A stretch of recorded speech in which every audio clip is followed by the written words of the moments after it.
So I said we'd have more on the Jussie Smollett case.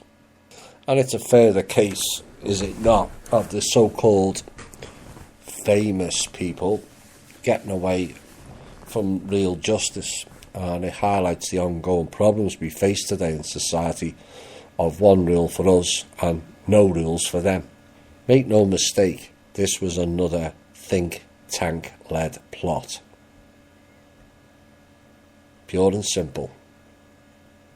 Involving real actors this time, as the think tank plots and previous failures of using more general public actors clearly failed under an avalanche of exposure by the alt media. The people have cottoned onto it now, seeing through the illusion, so this time they used a real paid actor to play their divide and conquer games, and to our credit, that has failed as well. Now, many in the black community may well be celebrating, citing the usual anti-black roles that the police play, and yes, they do play that role.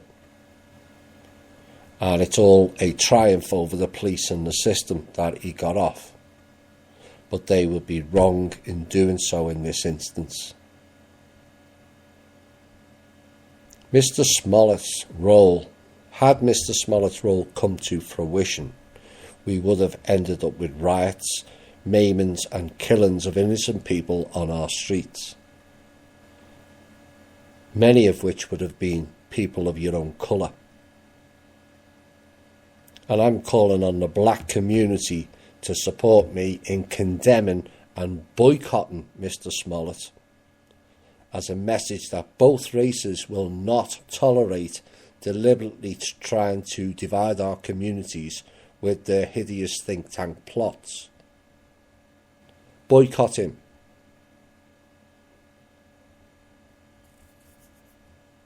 As a matter of note regarding the police racism issue, and it is a problem of targeting blacks.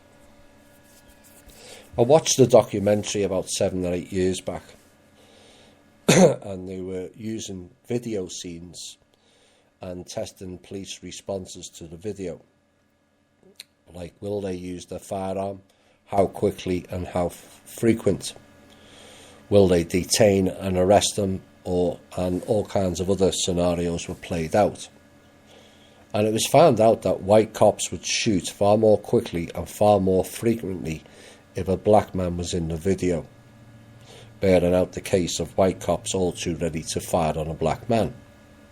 Except they also ran the same scenarios for black cops. Same results. The black man was also likely to shoot a black man in the video than a white man in the video. And they ran scenario after scenario, and all the results were the same. Both white and black cops were more likely to shoot if a black man was in the video game. So this cannot be put down purely to racism. Because if black people are more likely to shoot black people than white people in a video, you can't cite it as being racist, can you? Clearly there's another issue.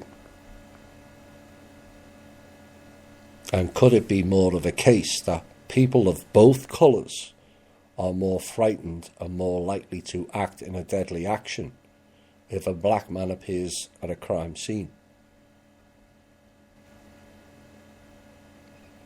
Now, this suggests a deep ensconced fear of black people rather than racism. And the question is, why? Is it the case that black people are more violent? Not really.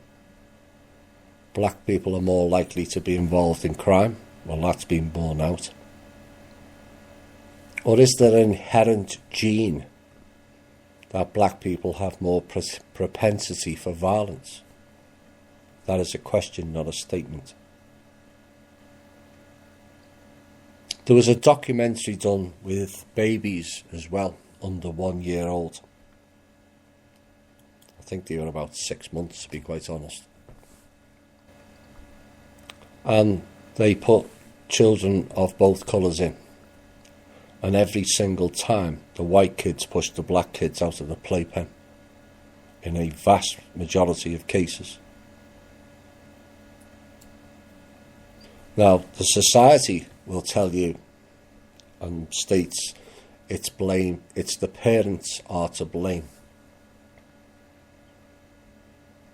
Like it's the cops are to blame. But there's an underlying problem here that doesn't fit into the racism mould. How can a 6-month to 1-year-old child be racist? How can a black cop more readily wanting to shoot a black person than a white person be deemed racist?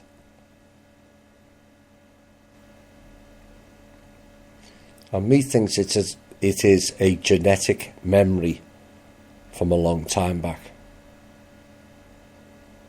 And that's the real issue here, and maybe connected to the Rus and the Garden of Eden story.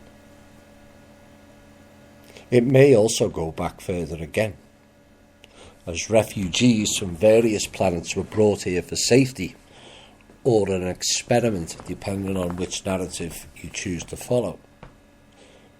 But we were not all from the same planet.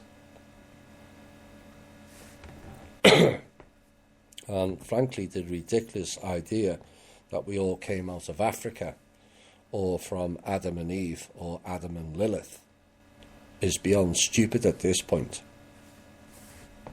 And my own knowledge, supported by others, suggests a deep genetic issue between the two peoples of different planets. And the question is, are we going to perpetuate it, or are we going to work together to fix it?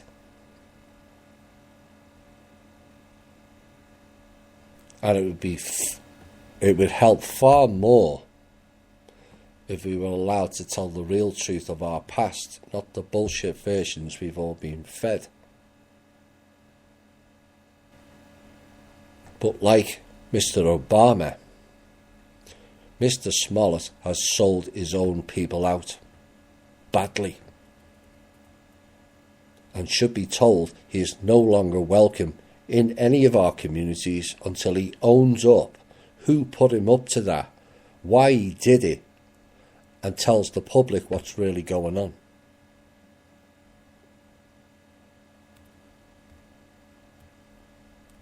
Mentioning Obama, given it was Chicago, it appears the fox is out of the henhouse. But now the fox, double X, is under attack. The woman who presented the case recused herself from it, citing familiarity. Yeah, right, Mrs. Fox. We know why. But the issue is she was put under pressure from the Muslim Brotherhood Department of Langley 3 and the Obamas to stifle and shut the case down. Oops. Tina Chen, a Chicago lawyer and a former chief of staff to Michael Obama, had put Fox in touch with members of Jussie Smollett's family days after he told the police he was the victim of a homophobic racist attack. It's all connected when you see the dots.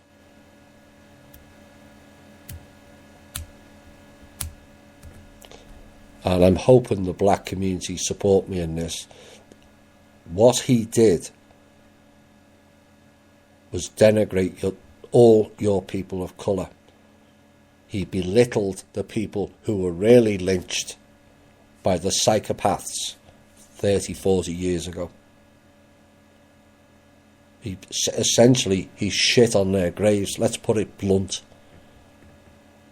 And all the black people who suffered badly, and he's playing games mocking it. Shun him out of the community. Boycott his shows. and turn off his Twitter and whatever other blogs he's got. Make him known you're not welcome in society anymore, in your own communities. It wouldn't have been him that would have got shot or injured by police when the riot started. No, they get hidden away. It's people in your own communities who think there's been a wrongdoing when you've been played for fools.